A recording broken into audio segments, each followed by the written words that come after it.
now word of an anonymous email claiming an ex-schoolmate confessed to killing Kendrick Johnson. An initial report from the Sheriff's Department says it interviewed 2 of the 4 students named in that email.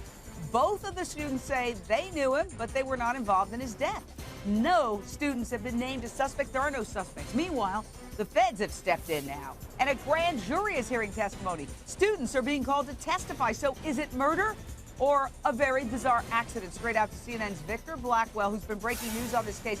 Victor, you got your hands on this January email that says somebody confessed.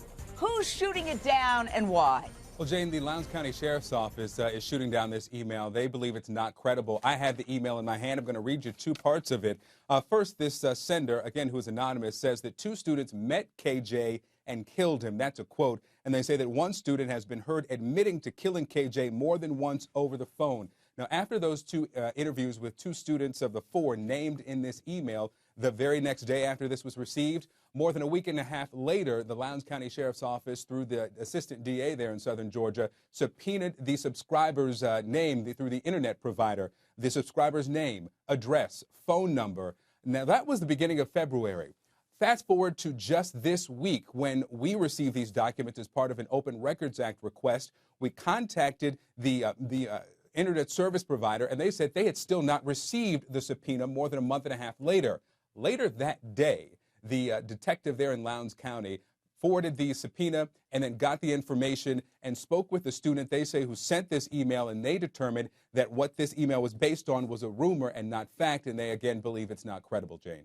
Well, gosh, so many questions in my head. First of all, just because something's a rumor doesn't mean that it's not fact. A rumor can be a false rumor, or it can be a rumor based on fact.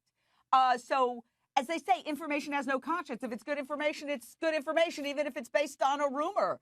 The other thing that I'd like to say about this is it calls into question, I think, the investigation of the local authorities, because they said they subpoenaed the information and it didn't go through. Look, I've gotten a subpoena, okay? Evangeline Gomez, I've gotten a subpoena. It's handed to you. Boom. There's no ifs, ands, or buts, or, oh, did I get it? Didn't I get it? Was it lost in the fax Exactly. machine? And if you've got verification that it's been served, that's all that you need.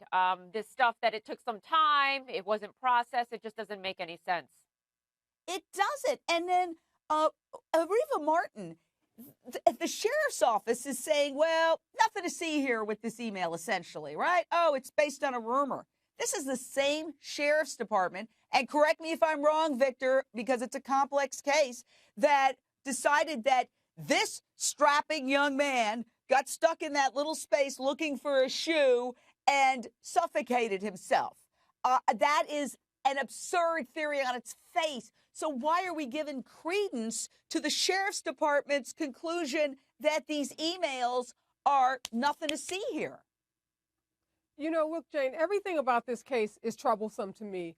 The investigation has been, very poorly handled. Many of the witnesses who had firsthand information were not interviewed until weeks and some even months after the incident occurred. And we know what happens the further away you get from an incident, the more, unreliable your memory becomes. So the only good thing I see in this case is that the federal government has stepped in. The U.S. Attorney's Office is conducting its own investigation. I don't think we can trust anything that's coming out of that local law enforcement's investigation. I'm glad that the U.S. Attorney's Office is there, because I think there's a cover-up going on.